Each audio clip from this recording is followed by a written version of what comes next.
చాలా కేసెస్‌కి మెయిన్‌గా కేస్‌ని find out చేయాలి అంటే ఫింగర్ ప్రింట్స్ అనేవి చాలా కీలకంగా మారతాయి ప్రతి కేస్‌లోనూ. లాక్స్ ఆఫ్ పీపుల్స్ అనేది ఒక క్రైమ్ జరిగినటువంటి సీన్‌కి వెళ్తూ ఉంటారు చూడ్డానికని, లేకపోతే ఈవెన్ కొన్ని సందర్భాలలో వాళ్ళ ఫ్యామిలీ ఎమోషన్‌గా ఉన్నప్పుడు లోపలికి వెళ్ళడం. అక్కడ ఉన్నటువంటి మొత్తాన్ని కలెక్ట్ చేసినప్పుడు ఆ finger prints lakhs of peoples ఉంటారు, థౌసండ్స్ ఆఫ్ పీపుల్స్ ఉంటారు. ఎవరివి ఏంటి ఎగ్జాక్ట్‌గా ఆ పర్సన్‌వి అని ఎలా డిసైడ్ చేస్తారు సార్? అది completely it is depends on their investigation officer అండి. సపోజ్ ఏంటంటే వాళ్ళు they will collect all the finger prints and that is mixed with so many people కదా. చాలామంది ప్రజలతోటి కానీ అక్కడున్న సీన్ ఆఫ్ క్రైమ్ తోటి మిక్స్డ్ అయి ఉంటాయి. సో వాళ్ళని దాన్ని సపరేట్ చేస్తారు. ఎందుకంటే ఇప్పుడున్న టెక్నాలజీలో చాలా రకాలుగా డెవలప్ అయిపోయింది. ఈవెన్ ఎంతమంది వచ్చారు, ఎంతమంది పోయారు, according to investigation who is near to, who is not away from him, అంటే డిస్టెన్సు, అక్యూజ్ ఏదైతే డిసీడ్కి సంబంధించిన మెయిన్ డాటా అంతా టోటల్గా వాళ్ళు కలెక్ట్ చేస్తారు. Then it's a part of ఇన్వెస్టిగేషన్లో మెల్లమెల్లగా దాన్ని ఒక్కొక్క దాన్ని ట్రేస్ అవుట్ చేసుకుంటూ ఆ ఎవిడెన్సెస్ ఏవైతున్నాయో ట్రేస్ ఎవిడెన్స్ని వాళ్ళన్నింటినీ వాళ్ళు ఆ, అంటే కామన్గా ర్యాండమ్గా అన్ని కలెక్ట్ చేస్తారండి. ఆ తర్వాత వీళ్ళు కంటిన్యూస్గా కలెక్ట్ చేసిన పార్ట్లో వాళ్ళు they will divide it some things అన్నట్టు. సస్పీషియస్ ఏవి ఉంటాయో దాన్ని పక్కన పెడతారు. So then they will match with that, ఎవరైతే అక్యూజ్డ్ ఉంటారో వాళ్ళతో మ్యాచ్ చేస్తారు. అప్పుడు ఛాన్సెస్ ఉంటాయి వాళ్ళకి కంపల్సరీ ట్రేస్ అవుట్ చేయొచ్చు. అంటే it takes time, but definitely you will get a result for that. ఏదైనా అనుమానాస్పద మృతి చెందినప్పుడు ఆ పర్సన్‌ని కొంతమంది యాక్సిడెంట్‌గా, కొంతమంది ఎవరైనా చంపారు అని కొన్ని ఆరోపణలు వస్తూ ఉంటాయి సార్. ఆ టైంలో ఆ పర్సన్ మీద ఫర్ ఎగ్జాంపుల్ ఏదో బైక్ యాక్సిడెంటే అయింది. సో, అది యాక్సిడెంట్ కాదు. ఎవరైనా తనని చంపి తన మీద బండిని పడేశారు. అది యాక్సిడెంట్‌గా క్రియేట్ చేస్తున్నారు అని చెప్తారు. అలాంటి కేస్‌ని ఎలా ట్రేస్ ఔట్ చేస్తారు?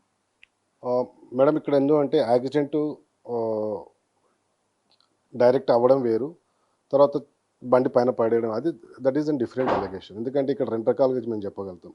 యాంటీమార్టం అని పోస్ట్ మార్టం ఉంటుంది. చనిపోయిన తర్వాత వచ్చే గాయాలు వేరు, చనిపోకముందు వచ్చే గాయాలు వేరు. సో దీన్ని బట్టి మేము ఐడెంటిఫై చేస్తాం. చనిపోకముందు వచ్చే గాయాలు ఎలా ఉంటాయి అనేది వాటిని యాంటీమార్టం మా టర్మినాలజీలో అంటాం. చనిపోయిన తర్వాత వచ్చే గాయాలు అనేది దాన్ని పోస్ట్ మార్టం అంటాం. అంటే చనిపోయిన తర్వాత వచ్చిన గాయాలను పోస్ట్ మార్టం ఇంజురీస్ అని అంటాం.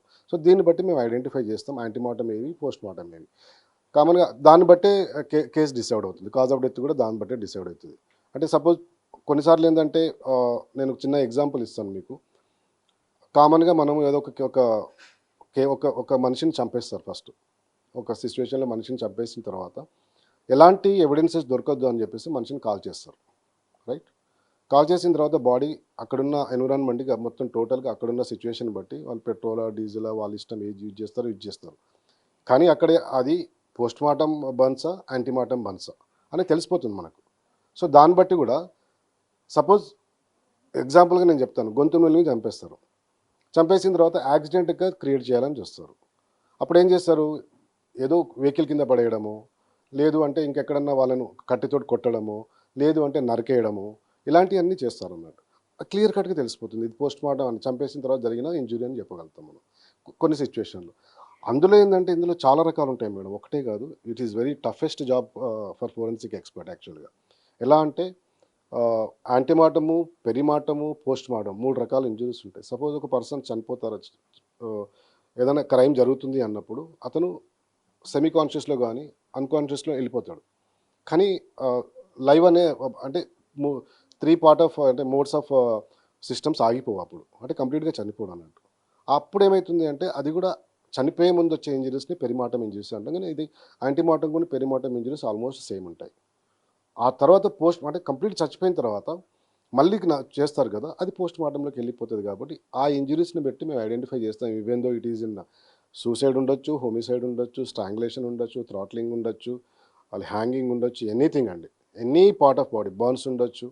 ఎలాంటివి ఉన్నా కానీ ఈ రెండు డిఫరెన్సెస్ తోటి మేము ఐడెంటిఫై చేసి 100% ఇది చనిపోయిన తర్వాతనే వచ్చిన ఇంజరీస్, ఇది చనిపోకముందు వచ్చిన ఇంజరీస్ అని క్లియర్ కట్గా పోస్ట్ మార్టం రిపోర్ట్లో రాసిస్తాం. అంటే పోస్ట్ మార్టం ఇంజరీస్ రాస్తాము, యాంటీమార్టం ఇంజరీస్ రాస్తాం. ఇంకో మెయిన్ పాయింట్ ఏంటంటే బాడీని ఎప్పుడైనా మనం షిఫ్ట్ చేస్తుంటాం కామన్గా. ఏదైతే బాడీ సపోజ్ సడన్గా యాక్సిడెంట్ అయింది, పేషెంట్ అన్కాన్షియస్లో ఉన్నాడా చనిపోయినా మనకు తెలియదు.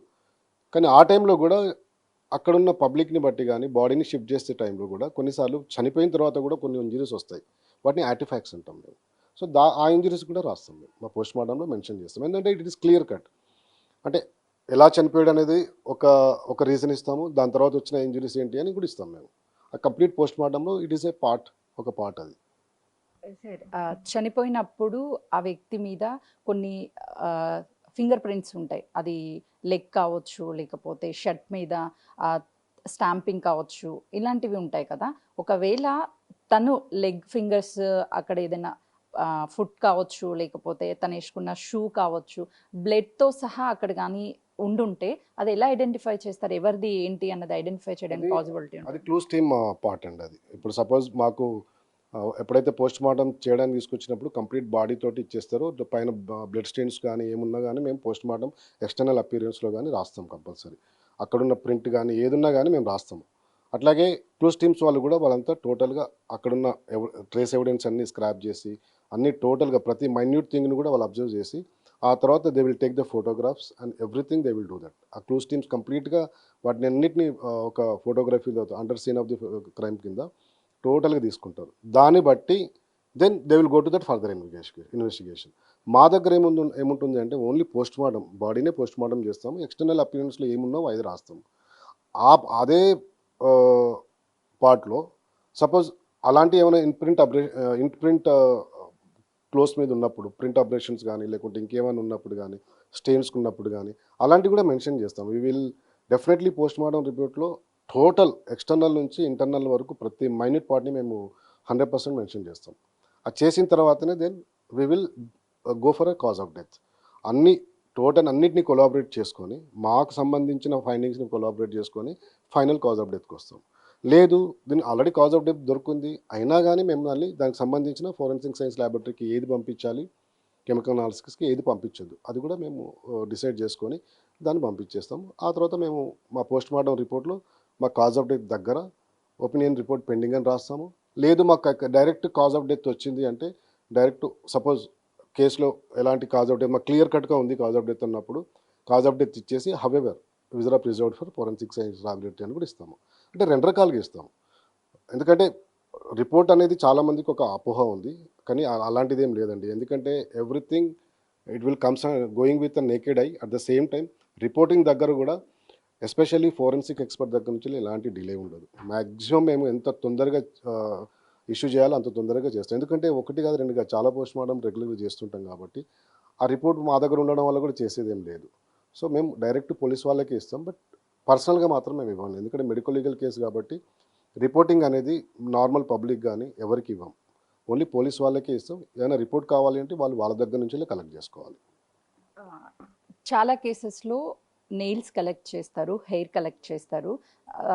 డ్రగ్ తీసుకున్నటువంటి వాళ్ళకి మెయిన్ ఇంపార్టెంట్ అని చెప్తూ ఉంటారు.